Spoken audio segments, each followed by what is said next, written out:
Hi friends, मैं विशाल आप लोगों का स्वागत करता हूं सिविल सर्विसेज मंत्रा और डेमोक्रेटिक अड्डा चैनल पे।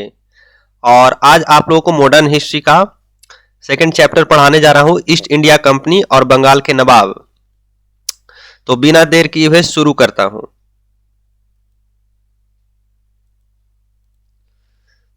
ईस्ट इंडिया कंपनी और बंगाल के नवाब। तो मुगल सम्राट के द्वारा अंतिम नियुक्त जो बंगाल का गवर्नर था वो था मुर्शीद कुली खान।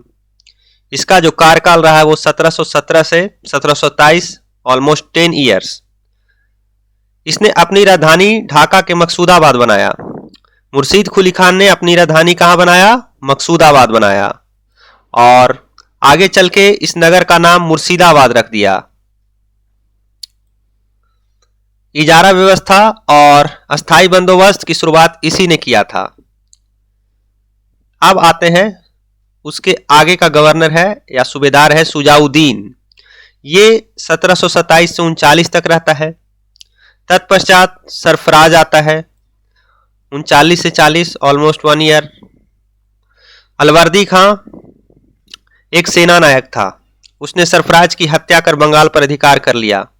ये अलवर्दी खां सरफराज की हत्या कर देता है और बंगाल पर अधिकार कर लेता है। बंगाल पर अधिकार करने के बाद 2 करोड़ मुगल्स को नजराना भेजता है, क्योंकि ये सत्ता मुगल्स की थी। ये बंगाल की सत्ता मुगल्स की थी और उसी के सूबेदार की हत्या कर अलवर्दी खां गद्दी पे बैठता है, तो वो 2 करोड़ मुगल्स को नजराने के रूप में भेजता है। परंतु 1740 से 56 नजराना नहीं भेजता है और इसी ने पृथक बंगाल का शुरुआत किया।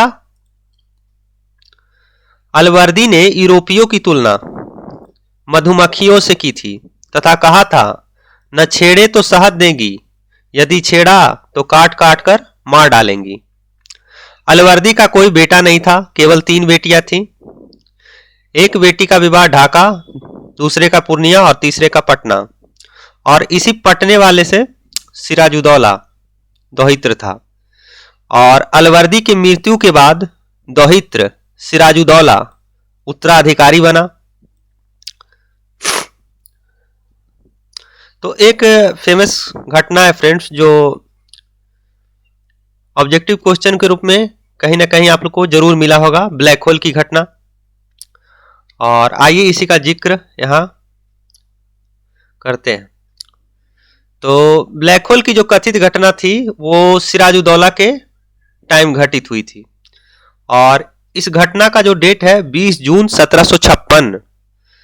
क्या हुआ था कि एक सिराजुद्दौला ने 18 फीट लंबे तथा 14 फीट 10 इंची चौड़े कक्ष में 146 अंग्रेजों को बंद कर दिया था। और अगले दिन जब गेट खोलता है तो उसमें से 23 अंग्रेज शेष जीवित रह जाते हैं। उन्हीं 23 अंग्रेजों में से एक था जेजेड हॉलवेल। आगे चलकर यह बंगाल का गवर्नर बनेगा। और एक समकालीन मुस्लिम इतिहासकार थे जिनका नाम था गुलाम हुसैन, और इनकी एक पुस्तक है सियारे उल मुख्तरीन। और इस पुस्तक में उन्होंने ब्लैक होल घटना का उल्लेख नहीं किया है। अब आते हैं रॉबर्ट क्लाइव पे। लॉर्ड रॉबर्ट क्लाइव, ये मैं बंगाल का गवर्नर जब पढ़ा रहा था उस चैप्टर में पढ़ाया था, पुनः पढ़ा दे रहा हूं। यह ब्रिटिश साम्राज्य का संस्थापक था। प्लासी का युद्ध जो कि 23 जून 1757 को में हुआ था और इसमें बंगाल के नवाब सिराजुद्दौला पराजित हुए थे। और यही युद्ध ब्रिटिश प्रभुत्व की नींव रखने का काम किया था। प्लासी का जो युद्ध मैदान है फ्रेंड्स वो था नदिया जिला, वेस्ट बंगाल, भागीरथी नदी का मैदान। तो ये जो युद्ध हुआ था प्लासी का, इसमें कुछ राजद्रोहियों की संलिप्तता थी। इसी कारण से सिराजुद्दौला यह युद्ध हार गया था। उन 3 राजद्रोहियों का नाम था मीर जाफर, यार लतीफ और राय दुर्लभ। यह नायकत्व की भूमिका में थे। नवाब की एक अग्रगामी टुकड़ी ने नेता मीर मदन तथा मोहन लाल को एक गोली से रणभूमि में परास्त कर दिया। नवाब सिराजुद्दौला द्वारा अपने प्रमुख अधिकारियों से मंत्रणा के दौरान मीर जाफर ने उसे पीछे हटने को कहा। मीर जाफर दोस्तों राजद्रोही था, उसने कहा सिराजुद्दौला को कि आप पीछे हट जाइए। यह भी कहा कि नवाब को सेना का नेतृत्व सेनाध्यक्षों के हाथों में छोड़ देना चाहिए, युद्ध से चले जाने चाहिए और सिराजुद्दौला वापस मुर्शिदाबाद लौट जाता है, चूंकि वही राजधानी होता है। यही उसकी हार का कारण बनता है। और यही पलासी का युद्ध लॉर्ड क्लाइव जीत जाता है।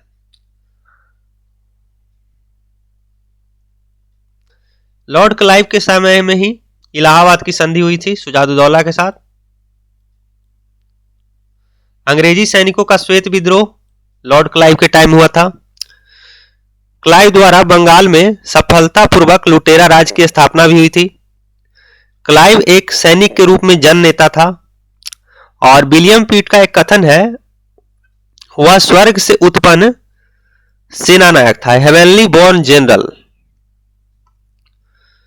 1765 में क्लाइव में बंगाल में द्वैध शासन की शुरुआत की और आगे चलकर 1772 में वैरन हेस्टिंग्स इस द्वैध शासन को खत्म कर देते हैं। अब आगे आते हैं मीर कासिम। मीर कासिम 1760 से 63।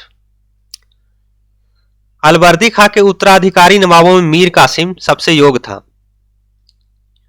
पूर्णिया तथा रंगपुर के फौजदारों के रूप में वह अपनी योग्यता दर्शा चुका था। वह अपनी राजधानी मुर्शिदाबाद से मुंगेर ले गया, क्योंकि वह मुर्शिदाबाद के षड्यंत्रकारी वातावरण तथा कलकत्ता से दूर रहना चाहता था, ताकि अंग्रेजों का हस्तक्षेप कम हो सके।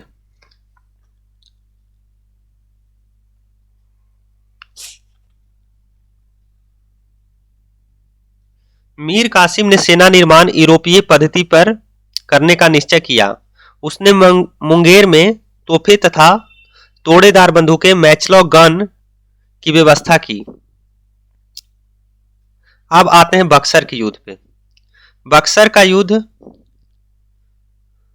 जो कि 22 अक्टूबर 1764 को लड़ा गया और इस युद्ध में अंग्रेजों ने मीर कासिम, अवध के नवाब सिराजुद्दौला तथा दिल्ली के मुगल सम्राट शाह आलम द्वितीय की सम्मिलित सेना को बक्सर के युद्ध में परास्त किया। यह युद्ध अंग्रेजों के बीच था और इधर से संयुक्त रूप से लड़ रहे थे 3 लोग, मीर कासिम, अवध के नवाब सिराजुद्दौला और दिल्ली के मुगल सम्राट शाह आलम द्वितीय। फिर भी अंग्रेजों ने इन्हें परास्त कर दिया।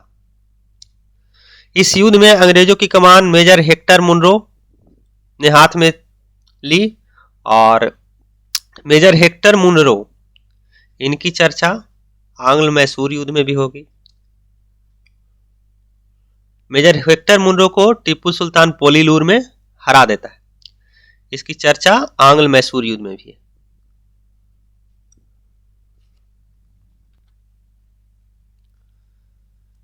इस युद्ध के समय वेनी स्टॉट बंगाल का गवर्नर था। इस युद्ध के समय मीर जाफर बंगाल का नवाब था। मीर जाफर का चर्चा कर चुका हूं पहले भी कि यह एक राजद्रोही था। इसने सिराजुद्दौला को धोखा देकर उसे पलासी के युद्ध में हरवा दिया और बक्सर का युद्ध भारतीय इतिहास में सर्वाधिक निर्णायक सिद्ध हुआ। अगर दोस्तों फ्रेंड क्वेश्चन आता है कि सर्वाधिक निर्णायक कौन सा युद्ध सिद्ध हुआ, तब उत्तर हो जाएगा बक्सर का युद्ध।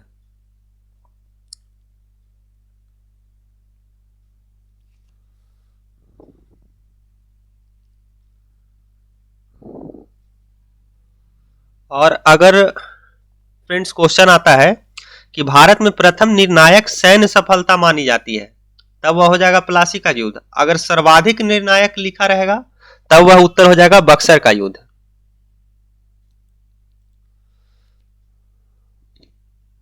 शाह आलम द्वितीय। इलाहाबाद की दूसरी संधि। पहली संधि सिराजुद्दौला ने किया था लॉर्ड क्लाइव के टाइम में, और इलाहाबाद की दूसरी संधि अगस्त 1765 में हुआ था के अनुसार शाह आलम को अंग्रेजों ने अपने संरक्षण में ले लिया तथा इलाहाबाद में रखा। 12 अगस्त 1765, ये डेट याद कर लीजिएगा, बहुत बार पूछा जा चुका है एग्जाम्स में। 12 अगस्त 1765 को शाह आलम द्वितीय ने फरमान जारी करके अपने कंपनी को बंगाल, बिहार, उड़ीसा की दीवानी अस्थायी रूप से अंग्रेजों को दे दी, जिसके बदले 26 लाख रुपए दिए जाना था तथा निजामत व्यय के लिए 53 लाख रुपए दिए जाना था।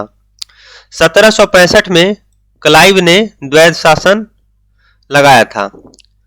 कंपनी के 2 उप दीवान बंगाल के लिए रखे गए, मोहम्मद रजा खान और बिहार के लिए राजा सिताब राय। शाह आलम द्वितीय का संपूर्ण जीवन आपदाओं से ग्रस्त रहा तथा उसे अंधा कर दिया गया। शाह आलम द्वितीय के समय 1803 में अंग्रेजों का दिल्ली पर अधिकार हो गया। शाह आलम द्वितीय तथा उसके 2 उत्तराधिकारी अकबर द्वितीय, जिनका कार्यकाल 1806 से 37, और बहादुर शाह द्वितीय का कार्यकाल 1837 से 57, और ये दोनों पेंशन भोगी मात्र बनकर रह जाते हैं।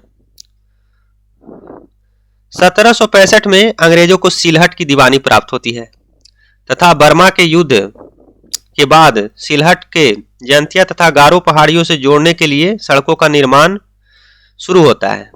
इन पहाड़ियों पर रहने वाले खासी जनजाति ने विरोध किया तथा अपने नेता तीरथ सिंह के नेतृत्व में विद्रोह किया।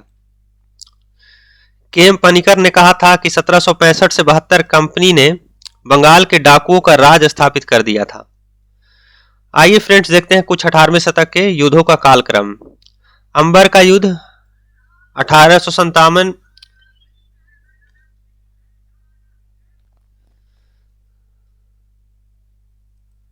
सॉरी फ्रेंड्स, कंटिन्यू करते हैं फिर से।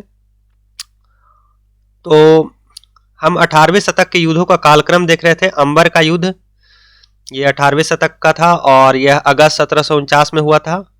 मुजफ्फर जंग, चंदा साहेब और फ्रांसीसियों की संयुक्त सेना वेल्लूर के समीप अंबर नामक स्थान पर कर्नाटक के नवाब अमरुद्दीन को पराजित किया। मुजफ्फर जंग दक्कन का सूबेदार बन गया। पलासी का युद्ध तो आप लोगों को पता ही है, जून 1757। वांडीवास का युद्ध यह जनवरी 1760 को लड़ा गया था और इसमें अंग्रेजों और फ्रांसीसियों के मध्य युद्ध हुआ था। फ्रांसीसी पराजित हुए थे। अंग्रेजों के नेतृत्व करने वाले सर आयरकूट थे। सर आयरकूट की चर्चा आगे भी मिलेगी। ये हैदर अली को हराते हैं 3 जगह पे, सोलिंगपुर, पोलीलूर और पोर्टोनोवो, और ये आंग्ल मैसूर युद्ध की बात है। और ऐसे वांडीवास युद्ध को लीड करने वाले भी कौन थे? सर आयरकूट थे। और फ्रांसीसियों का नेतृत्व कर रहे थे काउंट डी लाली। तो वांडीवास का युद्ध 1760 में हुआ था।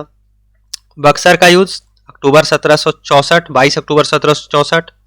और ये क्रम पूछता है हमेशा। अंबर का युद्ध पहले हुआ 1749, पलासी का युद्ध हुआ 1757, वांडीवास का हुआ 1760, बक्सर का युद्ध हुआ 1764। तो फ्रेंड्स, मैं इसका ऑब्जेक्टिव क्वेश्चन का भी संग्रह लाऊंगा आप लोगों के लिए चैनल पे। मैं 100 लाइक का टारगेट देता हूं फ्रेंड्स। अगर आप लोग 100 लाइक करते हैं तो मैं अगला वीडियो लाऊंगा और इसके प्रश्न संग्रह भी लाऊंगा। और अगर चैनल पे आप नए होंगे तो इसे जरूर सब्सक्राइब कर दें। काफ़ी अच्छे अच्छे वीडियोज मॉडर्न हिस्ट्री के मैं इस चैनल पे पोस्ट करूंगा। Thank you.